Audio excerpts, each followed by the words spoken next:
Thrive family. This block of teaching over gospel fluency is coming to a close. The semester is at an end. This is the last Thursday that we will meet together in the homes. And I hope that you have learned so much about the gospel that the concept of what the gospel is has become more clear, that you can understand it. And because you can understand it, you can apply it more specifically to areas in your life that are still broken in need of redemption. And that you can articulate it more clearly to other people. That's the goal, right? We have learned how to share the gospel over the last few months. You have learned the story that binds all of Scripture together, the golden threads that run through all of it. So you should be able to sit down with somebody that has questions about the Bible and share the whole story in about 10 minutes.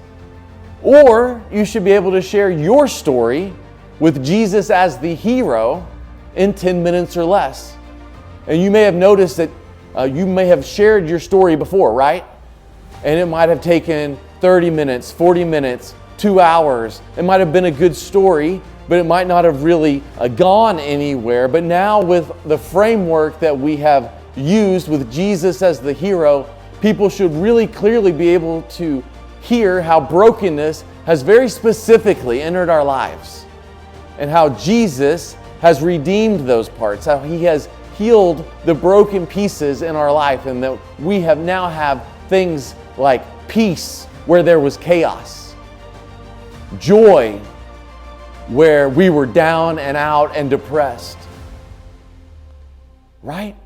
That's what it's all about, to bring to life the gospel in living color for people. I hope that as you go through the world or through your life, that you begin to identify false narratives, things that are contrary to the gospel, to the story that we looked at, and begin to see lies that the enemy or our culture perpetuates and be able to say, no, that's not true. What I know about God and what I know about how He designed the world is this. And so I hope that we've accomplished that over the last several months. And I can't wait to hear about the stories that you share. I just continue to hear amazing things about what God is doing with those stories. And I hope that you're not looking at this time of sharing as a one-time event, but a tool that you have to be able to share the gospel and continue on God's mission with as many people as possible, and so that this would actually become a way of life for you. And so that's what we've been doing. This is the last Thursday that we are going to meet in the homes together. We will meet in the homes again on January 4th. And on that Thursday, we will begin a new block of teaching that is all about the restoration piece of the story. It will be taking the gospel and applying it to areas of your life that are still broken. There are areas where you are winning and God has redeemed and claimed ground and you've experienced freedom. And there are areas where you are losing, areas where it feels like sin is still in control, narratives that you still buying into that you know aren't quite right and they're not what God designed for you, but you're still bought into them. We're going to talk about all of that stuff next semester. And so you will want to be there January 4th when we meet back in the homes at 6:30. A few announcements as we close out the year. Not this Thursday, obviously, but next Thursday, January the 14th, we are going to have our community Christmas party. It will be at the church at 6:30 p.m.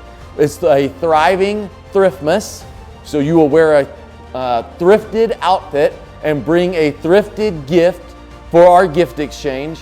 And it's going to be an incredible time of just friendship and fellowship and laughter and celebrating all that God has done in our lives, all the things that we are grateful for, and just kind of living out the joy that we have.